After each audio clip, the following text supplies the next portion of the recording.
Welcome. Give everybody a couple minutes to get in. Welcome if you're already here. If you are having a great hump day and are ready for some good discussion. That's something we run into all the time, retirement planning for folks.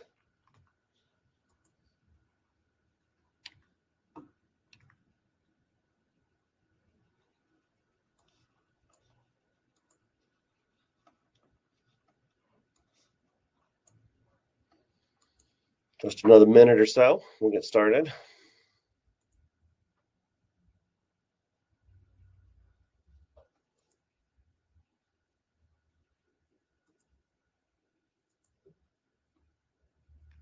Welcome everyone. Another minute and we'll go ahead and start just about right on time.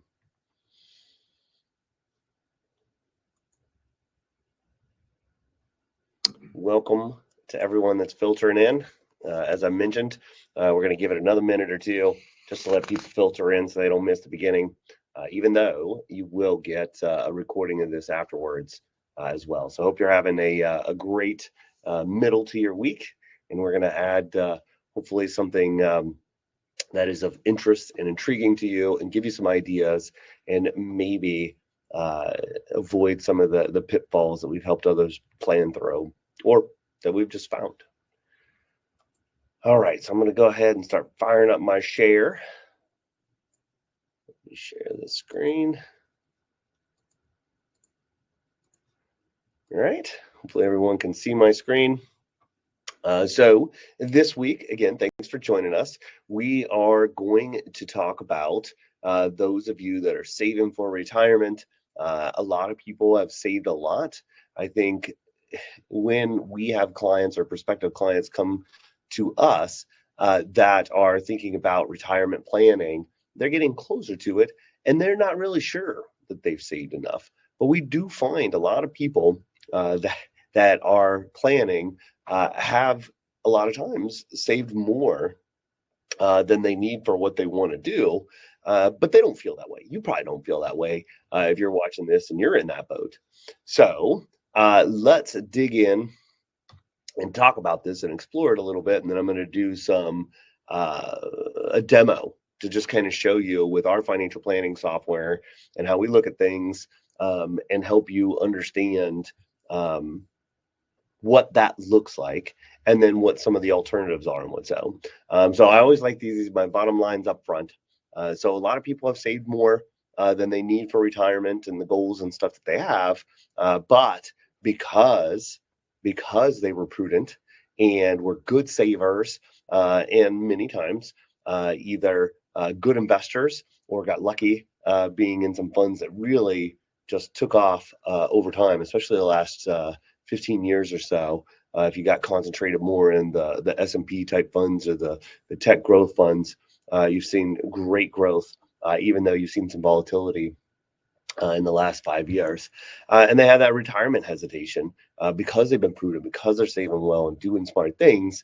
They're afraid that they're going to outlive their savings or run out. This is the thing that people come to us for, is they don't want to run out of money before they die. Right? That is the biggest fear. And unfortunately, there's kind of a bad statistic that says, once you're over 65, more people are afraid of running out of money before they die than they are of actually dying themselves, which is kind of a sad thing, I think, in terms of peace of mind and actually enjoying your life and retirement and everything that you worked hard for.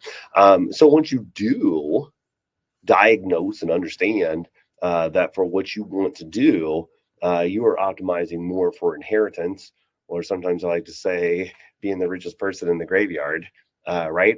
What can you do with your excess savings to, retire earlier, or spend more, or give more, or, do more things with family and create memories and what so. So we will look at that. That is the bottom line up front and what we're going to explore today. So we're going to hit right into our example. One of the things that I always tell people, we do these presentations, and actually I'm probably going to make an exception on this one. So I'm going to need maybe your help, Dylan. Tell me when there's questions. I'm going to answer a lot of the questions as we go. Okay. unless it's one that'll be better at the end, because it may really apply to a certain part of the example that we're going through. So ask your questions as we go, and I'll try to answer them. It'll be a little bit more interactive. So let's dig in to the example. And so really what we're going to look at here, let's look at kind of balance sheet first, okay? Is this client, John and Jane Doe, of course, I'm going to use sample stuff. Let me make it bigger so everybody can see. We can kind of get an idea of what they look like. Okay, if we look at their balance sheet, they're 59 and 60. So, pre-retirement, they've got in their mind, kind of like a lot of people, I'm going to retire at 65. Medicare will kick in. That'll make, health insurance and what's so more affordable to me. And this is kind of what their balance sheet looks like, with about 140 some $1,000 in like their savings. They've got in investments, they've got 600,000. We see that come from multiple different things. So sometimes people just saved up over time, and then they eventually run into someone like us or what's so, and we convince them to save up over here. Sometimes I have it where our clients have downsized housing wise, or moved from like California to the Midwest, or they inherited something, or other examples, stock options and what's so, where they may have used some of it for their kids' college, but then there was others left over. So they end up with this non-retirement type investment account. It's a great thing to have, right? But it's illustrated in here. And then over time, they've each had some retirements. They've saved well over their, 30, 40 years worth of working. And you can kind of see they've rolled over some of their old retirement accounts inside of there. And John's current 401k, since he's been working there for a long time, is at 1.3. So that's their biggest account. He's 60. And then they both got medium, smaller Roth IRAs, okay, that they've saved up over time. We find this a lot with people that are getting closer to retirement, that they're a lot more concentrated on the pre-tax than on the tax-free. And then maybe depending on how well they saved over their retirement, or they inherited something, or one of those situations I told you before, sometimes we'll have this non-retirement pot as well. They have their house, which is a little over 700,000, and they still have a mortgage, which they did about 20 years ago. So they got 10 more years, going through it on that. So that kind of gives you the idea of what this sample couple looks like from the perspective of like what they own. And if we look at their income, then here, let's just look at the overview. So you can see Jane is a teacher for a municipal city school, and then John works for Procter and Gamble. Okay, and that's their salaries, kind of at the end of their career. So they make a good living, not on the way high end of things, but not chump change at all, and then Social Security, our base plan generally will say, because for most people it is more conservative to take it later. So there's Social Security in here that they're going to take it at age 70. Before a lot of Jane wouldn't get the Social Security because of the windfall elimination provision. And for spousal benefits, government pension offset. And so that just got repealed. So she will get a little something, but as you'll see here, she spent most of her time working as a teacher. And in Ohio, which is our example, when you're in the state pension, then you're not contributing to Social Security. So you're not going to have a very big Social Security, but she has a nice pension. And we estimated the COLA on it to be lower. A lot of pensions have reduced their cost of living adjustment. So again, we strive to really model these things well for people. And in John's circumstance, with what he does with P&G, once he does quit working for them, he plans to get some connections that he can make some, kind of doing some consulting work on the side. We said just for 4 years. Now we'll have this. Sometimes we'll do these as what ifs for clients instead of building it into the plan to automatically happen. And so what I mean by that, the what ifs, this ends up being our kind of, we call it decision center, where we can look at what the base plan is. If you just go and do what you do, instead of looking at some different permutations or optimizations of things that you could do. Okay. And so when we're looking at this example right now, let me keep checking on the chat too, just make sure nobody's asking anything. Remember, ask me stuff if you want to ask stuff. So again, we said they're going to retire. You can see that's kind of down here at 65. So you can kind of see they're still building up right there. And then when they start withdrawing, even though the money's still growing, it's not really going to go up because they're taking kind of that growth off the top. And then kind of when we get into where their Social Security kicks in, it starts going up again.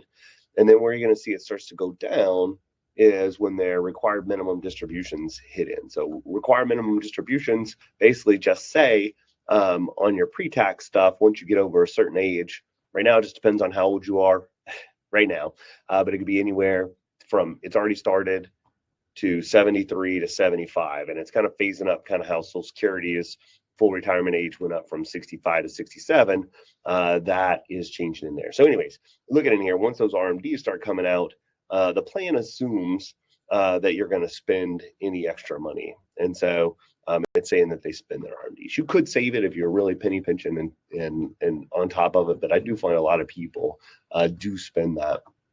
Okay, so this just shows you what we call our base plan. And this is a very good representation of if we add up all your savings accounts and investment accounts all together, what do you have? So it is that graphical representation of will I run out of money before I die? So if you were to do something that, let's just say we don't have any positive thing on here, we kind of turn a negative thing on here just for this to where we just turn up the expenses, buy a second home. There's not enough in here for them that would actually run them into the ground. But you could see if we turn that up to maybe $50,000 a year, then they would run out of money in terms of spending this down. Now it is different from net worth because that counts like the house and the vacation home, et cetera, in addition to all the money you have in the accounts. But you have to have liquidity. You have to have things to draw money off of besides just the income stuff, unless you've done such a good job with like a big pension or what so that you don't even need to withdraw off of your investments, which we don't see very often. Okay, so let me turn these off. You got a little taste of what these do. We turn these on and off there, and we can do it in any kind of permutation that we want to. Then it's either going to make a positive or a negative.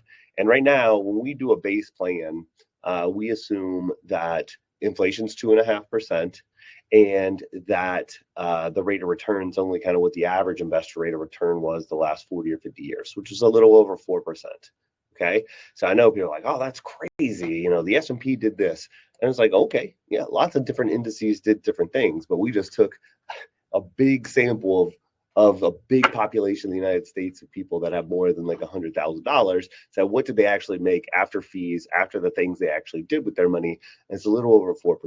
So it's not, I think it is pessimistic. You might be right kind of with your knee-jerk reaction, but it is what actually happened. It is not unreasonable to assume this as the base scenario.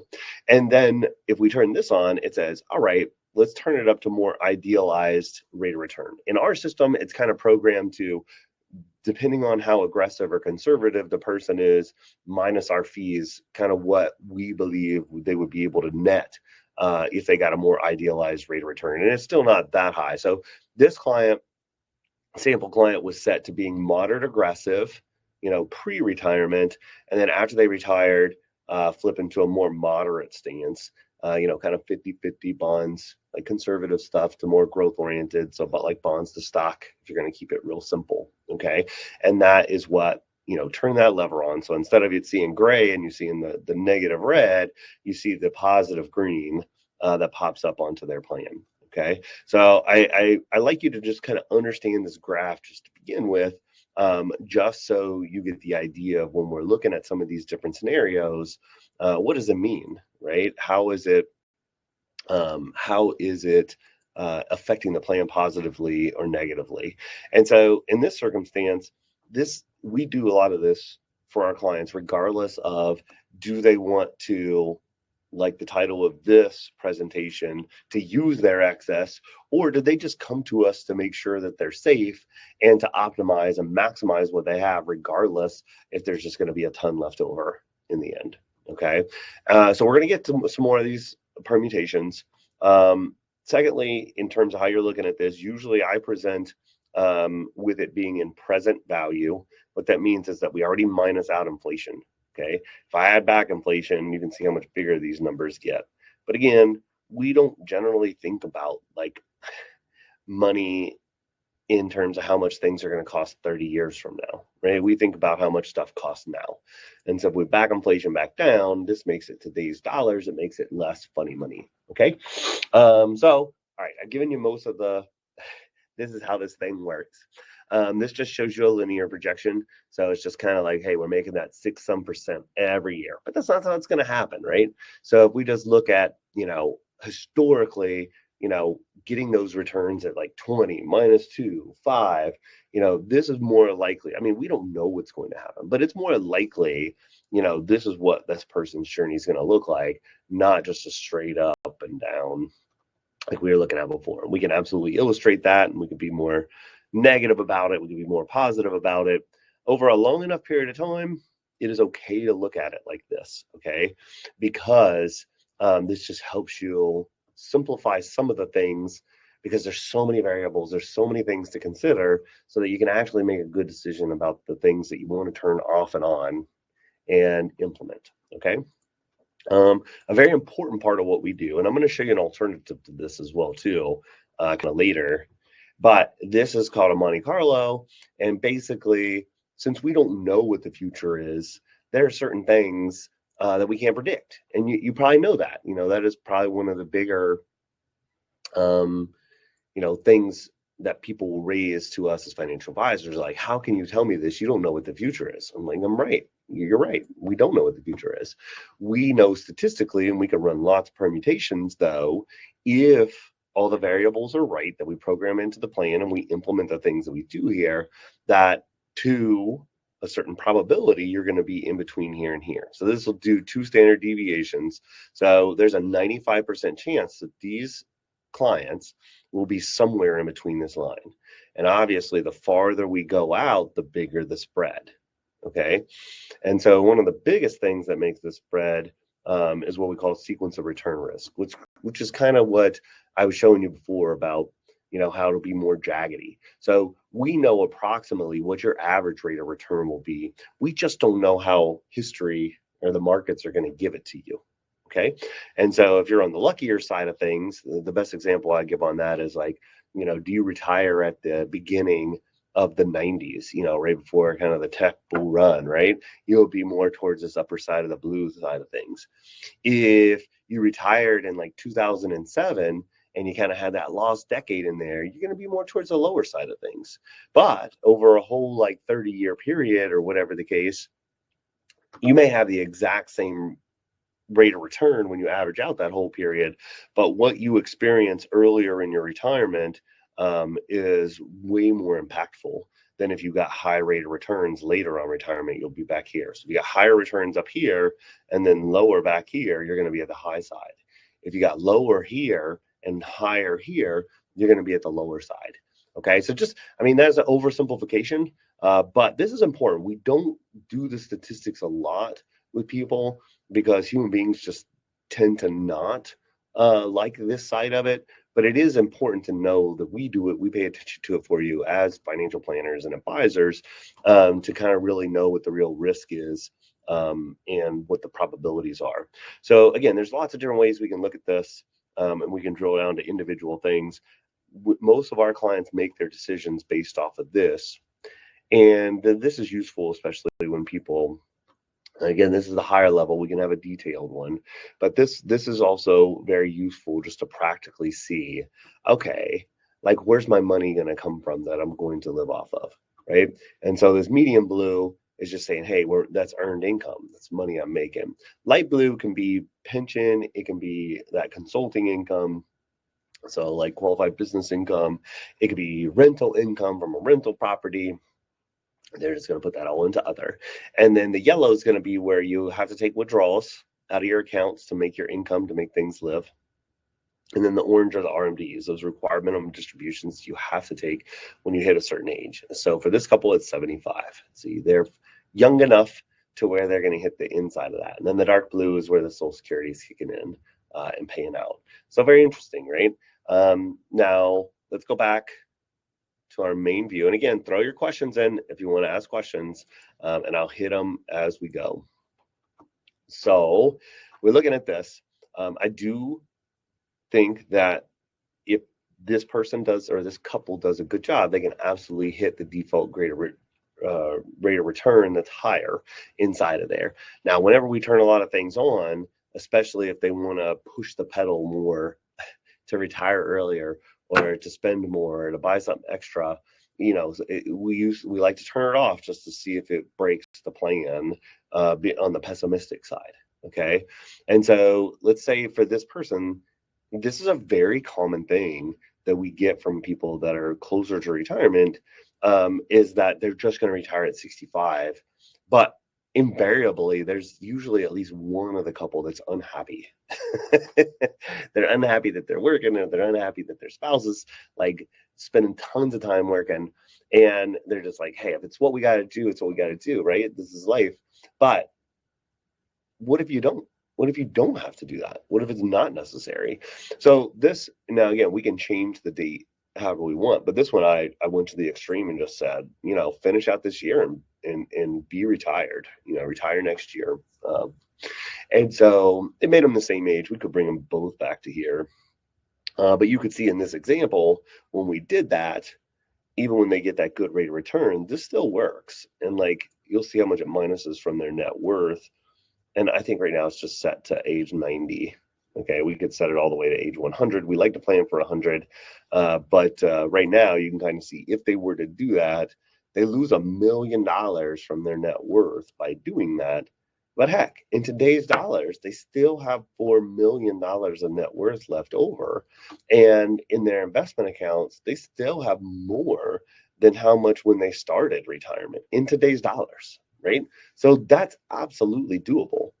So it's kind of like, when we talk about you have more than what you need, then you start saying, what do we want to do? Now, a lot of our clients will come to us with already things in their mind, right? And so these might not be things that they weren't thinking about. Maybe they were already thinking about it and they wanted us to tell them whether they could do it or not. Okay. And so we could have programmed them into there. If we do find that someone doesn't have a lot of, what if things that they're considering, then we'll throw in extra ones to help them. Like, maybe they want to do solar panels, and that was expensive. And they're just like, well, we're not wasting money. But you could show them what ifs on stuff. Another one in their expenses. And again, expenses are up to you when you build a plan. And of course, you should be realistic about it.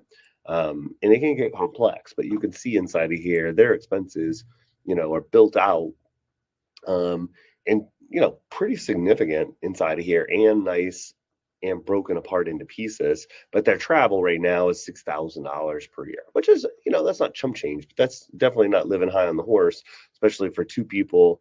And what if they wanted to bring their kids or something like that? That's, that's still being a little bit tight. But if you're both working full time and you take one great vacation per year, that's awesome, right?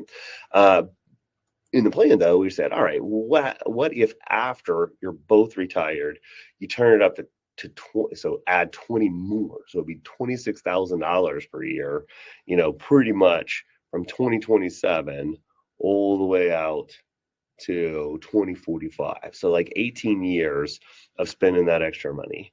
So if you turn that on, create some experiences, do some fun things, yes, it takes you down, but still you're at about 3.7 million left over, at age 90. That's again absolutely doable. And we can look at that cash flow thing again. So we'll see it go up where there's some more yellow where we have to take some extra withdrawals, but the probability of success is still at 100%. So again, that's kind of that statistic thing from that Monte Carlo. Whenever you're at above, like 95%, then your plan, regardless of everything else that you want to do, is pretty much optimized for financial security and almost guaranteed inheritance, right? And when I say that to people, they're just like, well, I don't need to leave a bunch of money to my kids, or I paid for all their college, blah, blah, blah. If there is stuff, great, there probably will be, but I don't need to leave them $4 million, right?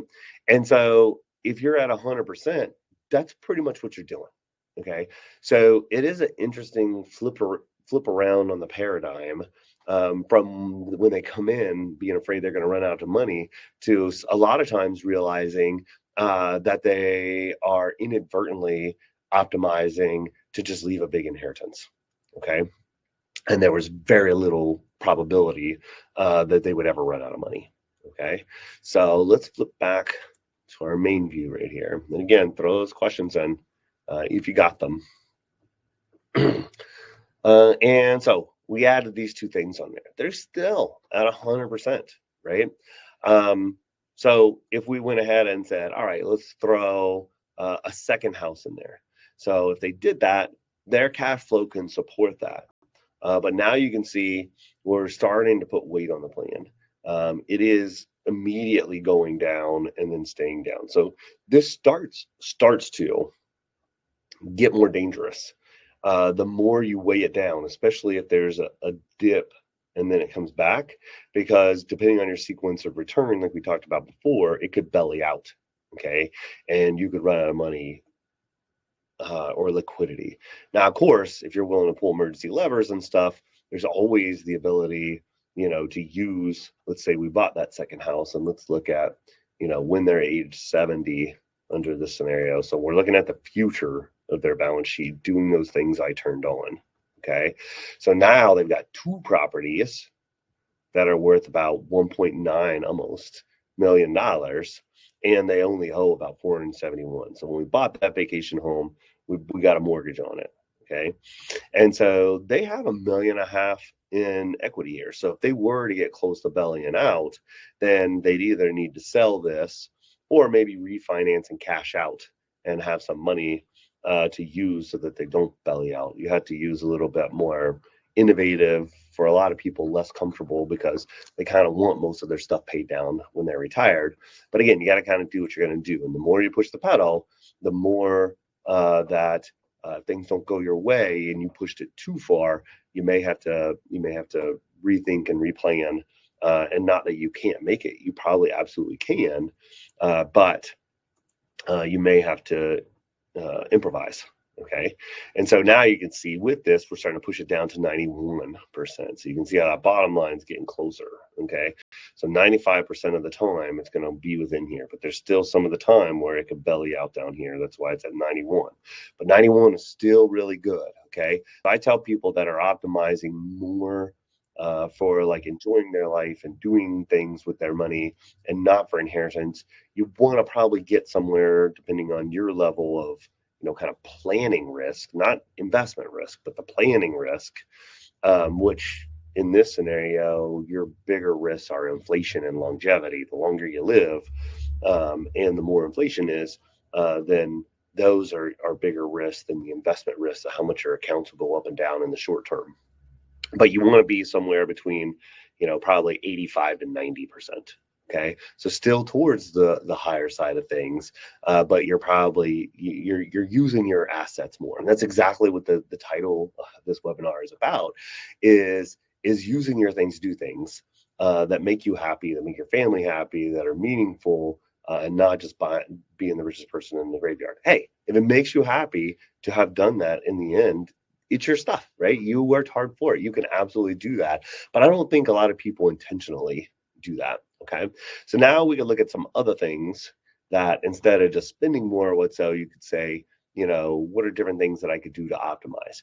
Now, when you start pulling hard on some of these things, it changes the dynamics of these. So Roth conversions for a lot of people, let's just turn these off. Actually, I think we'll keep the retire early and turn the retirement home off and the extra travel. Roth conversions can be a good idea, and they're really great at longevity protection as well too, because the more that you convert responsibly, that it works well tax wise, then when you get that tax free growth inside of the Roth conversion, you live a long time, you see how that really has a big impact later on down here. Okay. But what we're talking about, if you're unfamiliar with this concept, with the Roth conversions, basically, is, let's go back to that balance sheet again, and let's go back to, let's go to the end of the year this year. Okay, so you can kind of see how this example couple has their eggs in different baskets based on where they're saved, not just investments, so their cash versus their non-retirement investments versus the equity in their home or other real estate could go there too. How much they have in Roths versus how much they have in their pre-tax. Okay. So what we're really talking about when we do Roth conversions is moving some of this pre-tax money into the Roth pot. And when you do that, you have to pay taxes on it. And so right now, let me just show you, let's turn this back off. If they were to retire now and they're not doing anything, then you see how low their taxes go until their RMDs or their required minimum distributions hit in. And especially if you've been working for a long time and making a lot of money, or relatively well, right? Then your taxes were high and then they're going to go down and you're like, yes, this is awesome. I've paid so much for so long. This is great. I'm not hardly going to have to pay any taxes. But that may not be very efficient, right? And so still, they're a little bit higher here because we got John having that consulting income right here. But then you can see it dips down to almost, hitting less than paying effective, like 5%. And, they're not even having that much gross income compared to how much they used to have and how much they're going to have in the future. So they're really low taxes. So going from like 56,000 down to like 5. But later on with those RMDs, they're going to hit over 100,000 and they're going to hit into something else. Again, I don't want to make this too complex. But they're going to hit into something else. It's called IRMA, which is an income adjustment on your Medicare. If you make more than a certain amount of money, you have to pay extra for your Part B and your Part D, etc. And so it can make it can be a big up. And so even more than what it's showing here. So, getting this sounds terrific, but it can be really inefficient. And so accelerating some of that income to maybe push this up to 10, somewhere between 10 to 20%, so that it'll lower your taxes for the whole rest of your life. Okay. And so if we go back into here and turn on that Roth conversion, that's what's happening. You're going to lose some money kind of in that first 10-year period because you prepaid taxes, but then you're going to make a good bit more than that later on down here. And if we look at what the taxes look like, that's all this is a tax graph. Regular tax, capital gains, state, local, and FICA is in the orange. Okay. Now, if we update that with the Roth conversions, then you can kind of see all we did is just kind of balance it out a little bit more. So instead of paying 5, we said, all right, let us pay about 25 to 35, just depending on the year. And he's just paying some more here because he's got that self-employment tax on the consulting income. So again, I'm not trying to make things too complex, but when we do these types of plans, they are really complex or they would be wrong. So when you look at that, that's great. And let's go back to our trusty little balance sheet right here. And if they were implementing those Roth conversions by the time that they hit their RMDs, let's see how the breakup of their stuff is now. So, whoa, now they got like 28% in Roth or tax-free and about 56% in pre-tax. So they got almost 2 million over into Roth. If they don't do that, where was I? Then what's their balance sheet going to look like? They're still going to have some Roth because they had some and it'll grow. But it's not even going to get to 5% of their assets, and they've got this huge tax liability, right? And the other thing to look at, don't know if they're going to be able to be saved. But they'd be close, or at least they would only keep them in the first leg of the IRMA on the Medicaid or Medicare adjustment, the extra income adjustment. And so they were going to pay 20 or 21%, and now it puts them down to like 17 or 18. So Roth conversions can be really powerful, but it's not always right for everyone. Okay, so let me show you. If they're going to push the pedal to the metal, use more of their money inside of here, and we look 3.4 million, okay, and we do the Roth conversions at that same level, then it does marginally improve them by about 100,000, but not like 700,000 or 800,000. And whereas this one only took 10 years to break even, this one's only taken like almost 20 years to break even from prepaying the taxes. And the reason is because they're just using their money so much faster. And when we go to looking at their balance sheet again, they're going to burn through their non-retirement relatively fast, and then they're going to have to withdraw from here. Their taxes are going to go up faster anyways, even without the Roth conversions, because they're going to need to withdraw from the accounts to live off of. So then throwing Roth conversions on top of that makes the taxes too high compared to what they'll be in the future. So again, you can't take these things you just read in the Wall Street Journal or so-and-so tax or your friend that you had dinner with that said Roth conversions are like the bomb and you're leaving a ton of money on the table if you don't do them, because that may not necessarily be the case. And in a more extreme case, it could actually hurt you and not really pay off. Now, we are assuming that taxes are just going to be the same. They could be, this just makes them 10% higher. What if taxes are 10% higher on capital gains and on income taxes? The same rate structure, just 10% higher. Generally, higher taxes in the future will make Roth conversions work better. But again, still for this couple, if they're going to push it this hard, it still has a marginal effect. So if this person optimized to push their pedal more to the metal to use their money, they still wanted to retire early, Roth conversions have a limited impact on them. If they say, we don't want to retire until later, and they're not going to do that consulting income, then it works a little bit better, especially if they don't push this all the way, right? Let's just say that probably is the biggest effect. They still do the traveling, but they don't buy the second home. Maybe that extra travel, is buying the Airbnbs instead of them owning it there. Then those Roth conversions work a whole lot better, or probably replace more than what the equity they would have made in the second home. Now, again, probably turn this off, say they bought this, but then it's just like in 2042, they're going to sell it. They don't want to keep it forever. It's not going to be like that home that passes down through the family. It's just they wanted it for a while, maybe a ski place where they like to go ski, where the extended family gets together. But then after a certain point, they're not going to want to keep it up and go there all the time. And so they'll kick it off. It'll come back into the portfolio. But still, even like I said, not quite as good as like with the Roth conversions and not having to sink that extra non-retirement funds into buying that house, paying the mortgage off on it. And if you don't do a mortgage, it works out even way worse because it sucks so much money, and you might even have to take out of the retirement accounts and lose that tax deferral. Okay. So I'm not going to beat this down too much. I wanted to really give you an example of this, but there could be so many different things. A lot of people ask, well, what if I take Social Security early? For most of our clients that have done well like this, so this is taken at full retirement age, so 67 instead of 70.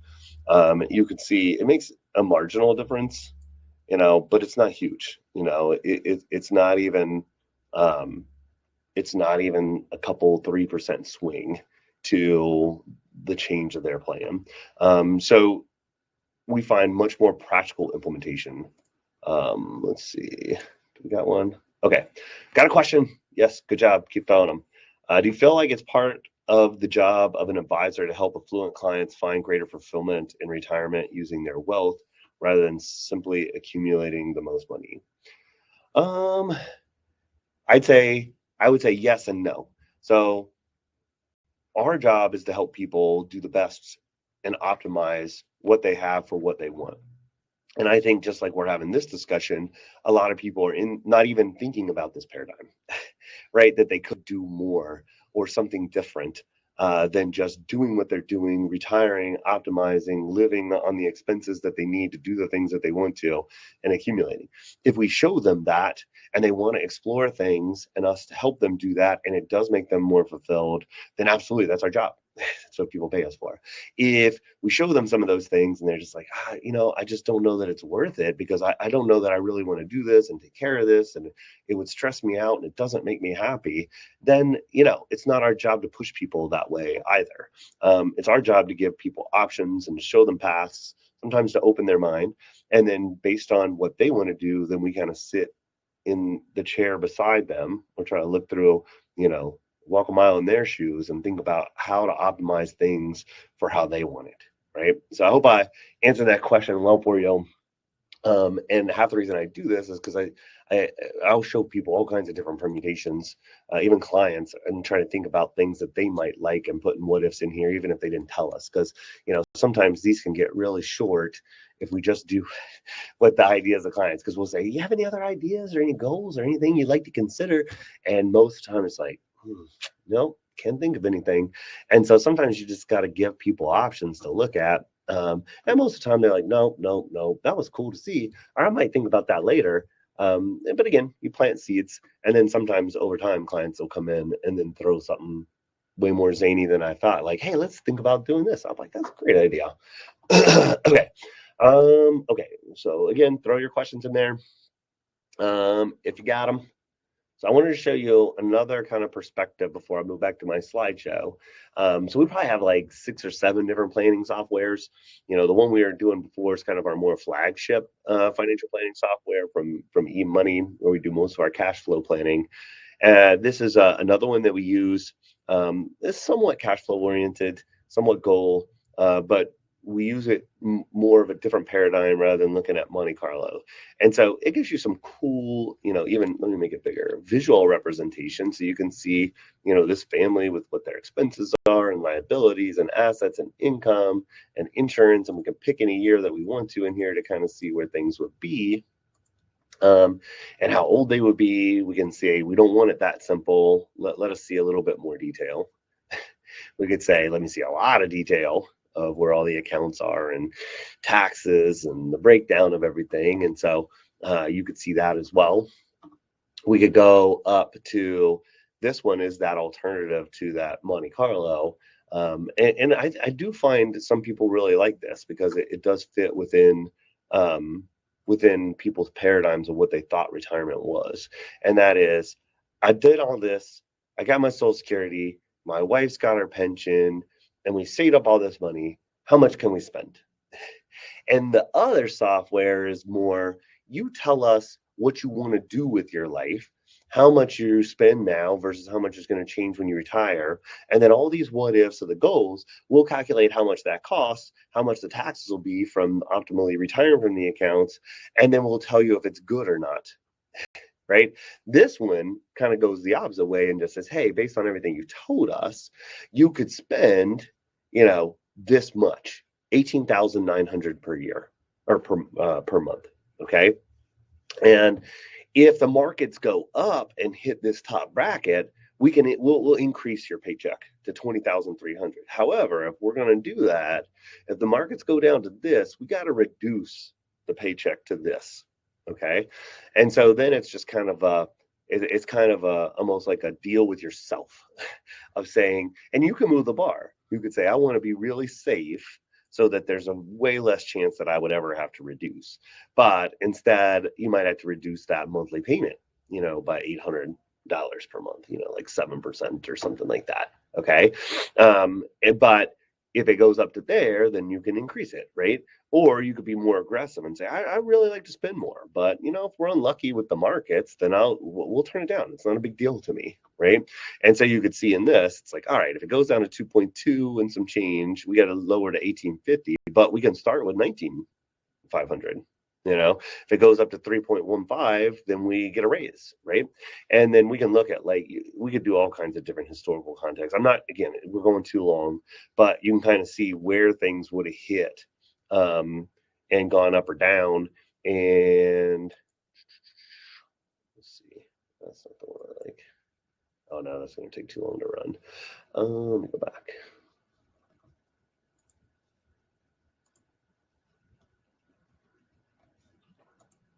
Just the one. No. All right. But we can actually pick like 2008, 2009, or go back to 1960 to this time period.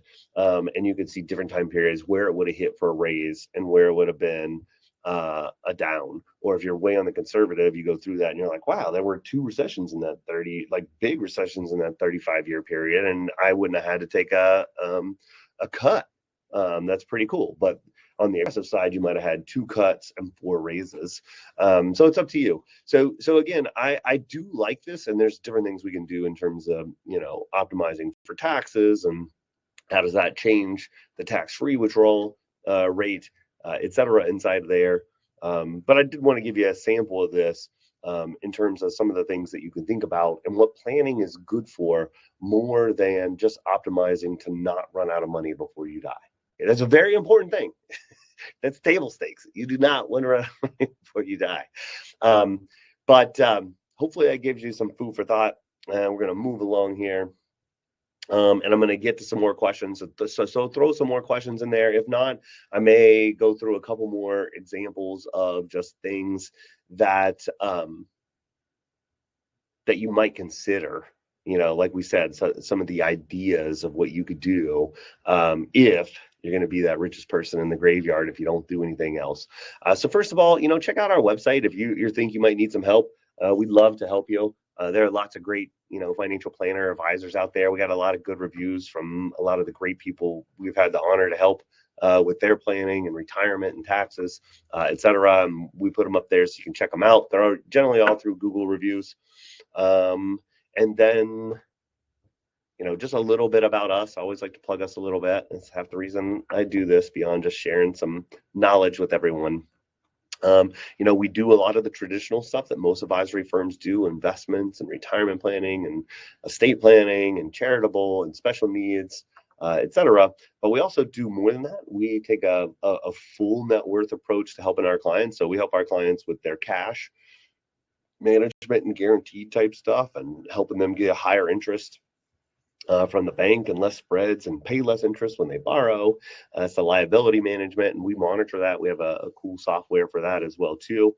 We do tax prep for a lot of our clients, and then the planning that goes along with that in terms of modeling things out. One of the things you looked at, like the Roth conversions, sometimes timing of buying or selling things, or other things that you can do to offset things, or if you're charitably inclined, how to really mix that in with everything else that you're doing. We also, since net worth, we help people with other things beyond just their passive investments. So if you've got active investments like rental properties, or in this case, business. So we help with business planning, consulting, coaching, bookkeeping, payroll, setting up 401k or making them better, pension plans, cutting costs. So we do a good bit more than a lot of other investment firms you may have seen out there. Beyond like what we do in terms of services, we're a lot different in terms of the fact that we're always innovating. We really take a very aggressive side of, people before profits. We sit on the same side of our table as our clients. So we're multi-custodial. So we work with like 10 different investment companies instead of just one. So like Schwab and Fidelity and TIAA and Vanguard and Nationwide and Altruist and Interactive Brokers. And so then we really try to push to leverage them to compete against each other for you to get better deals and lower costs. We're feeling a fiduciary, so even though we have all these relationships, we never take anything from them. We only get paid by our clients, so that that we're just there for you. We've had multiple instances where we're reducing fees. Just recently, we cut down our internal portfolio costs. It depends on which one our clients were in before, but anywhere from like 0.1 to 0.6%. So on average, maybe about 0.25 to 0.3%. Huge cost savings to our clients, considering our average client fee is probably somewhere around 0.6 to 0.7. So almost cut it by saving them on those costs, almost saving half of our fees. And that was just one of multiple times we've done things like that. We have different levels of service. We even have a free level all the way up to our gold, where we do all that complex planning. And you're allowed to downgrade after you get through the complicated parts of your life, and you're kind of gliding, right? We're transparent in our pricing. We do more things than just investments. We love technology, and even if you don't, we can really dumb it down for our clients and just use it on our part to reduce costs and increase security and efficiency, et cetera. We're a B Corp, which means we're still for profit, but we try to take care of all stakeholders, not just shareholders. And then, you could see a lot of these things inside of here, like things trying to be a good company to all of the people that work with us, so that you're happy. So I'm not going to beat this up too much. That's our team right now. You can check them out on our website. We got a good bio page. So let's answer a couple more questions inside of here. What are some of the largest risks or unforeseen expenses retirees often encounter? I would say expenses. I've seen more lately, depending on where you live, right? But let's just say someone that's down in Florida or California, where their housing type expenses have gone up a lot, whether that be from property taxes or it be from flood and hurricane insurance. We've had a couple people where it's like, I can't afford to pay this anymore. I'm just like, you can't afford to pay that. You can't afford to live there anymore. You're gonna need to like move more north, out of there, if we're not going to have the flood. And because if you can't afford that, you can't afford to rebuild your house by yourself. And you're probably not going to be able to take and keep your standard of living if you have to walk away either. So that's probably a big one that I've seen. Occasionally, we'll have some clients that they have multiple children, or at least one, that is just won't get off the payroll. And obviously they love them so much, it's very difficult. And if you were going to be okay, but you end up with this $10,000 to $40,000 expense, that's not hanging off there, that may not be doable. Just kind of like you saw that $20,000 extra vacation. Well, what if that was $30,000? You might be able to do it. Now, on the flip side, I've seen that from the opposite side of things too, where the parents own like a rental property or what's so, and then eventually they'll end up with some really close friend or family member living there, almost paying nothing, and that's a huge sink of an asset and potential income as well. So again, I mean, if you can afford it and this is what you want to do with it, we all make choices beyond just maximizing. But you still have to quantify it, right? And if you were going to fail and you had this extra, $1,500 a month of income you could get, and that would fix everything, then that's a problem, right? And we have to find solutions to it. So I would say that that's probably the bigger expenses that I've seen where it is actually like throwing people's plans off. Next question. It says, do you feel like it's part of the job? Oh, wait, we did that one. Do you try to balance higher spending early in retirement when you can be most active, with the need to make money last for decades? So I do find we bring that up a lot to clients because I've seen a lot of happy retirees do that. And interestingly, can I draw on this? Do I have to do it over here? Or no? I guess you guys can see that, right? Let me clear it. So basically, we call it retirement smile.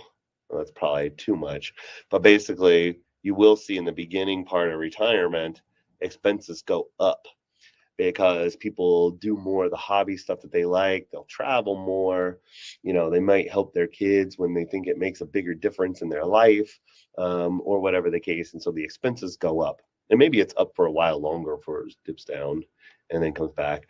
And then, as they get into upper 70s to 80s, it's a hassle to do a lot of that expensive traveling and stuff. It's not as much of a, you enjoy it as much. I mean, maybe you will, I don't know, but we find this more. And so they travel less and they do more at home, and they might have some close friends that they do things, but it's not expensive, and they really don't have any health problems, and Medicare's pretty good, so their expenses go down, and so it kind of bellies out down here. And then later on in life, the primary thing, probably 90%, are healthcare costs, maybe long-term care costs kicking in, and then some, again, helping family and stuff out again more. And so then it tends to go back up again. And so, yeah, we do see where it goes up, down, up. And now some people will just budget and they'll just say, how much can I spend? And they'll just go sideways. And so that's kind of what the plan assumes. But even in that plan that I showed you, building in the travel right here, it kicked up those expenses, at the earlier part of retirement right here, and then let them come down. And then it's not assuming the extra costs come up, but we can, throw in, what happens, long-term care wise, or what. So now in this case, their RMDs are so strong that it almost covers that. And so again, a lot of people don't realize that either. Is that expensive thing, that depending on how they've situated their assets and what, so just the excess if they do well in investing and making some of these tax moves, the excess interest and RMDs that come off may pay for that. And so, in that respect, it may not be necessary for the long-term care insurance. Now, you push the pedal to the metal more, then it can make more of a difference, and it may help, to keep from running out of money to have a long-term care policy, especially if it ends up being catastrophic. But anyways, yeah, we can obviously turn this off, model that out a little bit better. But in this circumstance, it didn't make a difference. All right, so please submit your questions. If you're watching this as an on-demand webinar, and obviously I can't answer things in the future, but if you put your questions in here, it comes straight to me, and then generally we have this cool thing where I can send you a video response. You will get an answer to your questions. We very much appreciate you attending today if you did so live, and if you're watching this in the future, thanks so much. Join us for more in the future. We're adding more all the time, but you can see some of the different topics that are coming up in here, from looking more in terms of how we're different, to how we do business planning, and how we want people to get value out of their businesses rather than walking away from them. And so many people do. This is more for younger professionals, but anybody could watch it, even if you were thinking about for one of your young family members, about how some financial companies like us are innovating to not just be for retirees and wealthier people when they're old, but how can we help everyone, even younger people, be smarter with their money, and take advantage of the most important thing that they have, and that's their earning potential when they're young. Looking at some of our futurist concepts, and a lot of the disruption that's coming, and it looks bad. Change always seems bad, but it can be good, and embracing it and some of the investment opportunities that are going to come from that, and maybe even life opportunities as well. And then again, we take that net worth stance of helping people with their financial planning. We're going to show you a lot of the conflicts of interest of a lot of the banks and brokers and custodians and insurance companies, and even financial advisors that charge AUM, assets under management, versus how we do it to help holistically all the way around. Again, we have to make a living, and we're not going to knock anybody for wanting to get paid and for you paying them, but you need them to be on your side. And if you do have someone that's going to have some of these pitfalls, at least you know what their conflicts of interest are, and you can manage those relationships better. So again, I want to thank you for taking the time to spend some time with us. If you have questions, put them in. We always try to get back and answer them to make this worth your time if I didn't get it in the general presentation. Hope you have a great rest of the week. Hopefully a good start to spring coming up, and we'll see you next time. Bye-bye.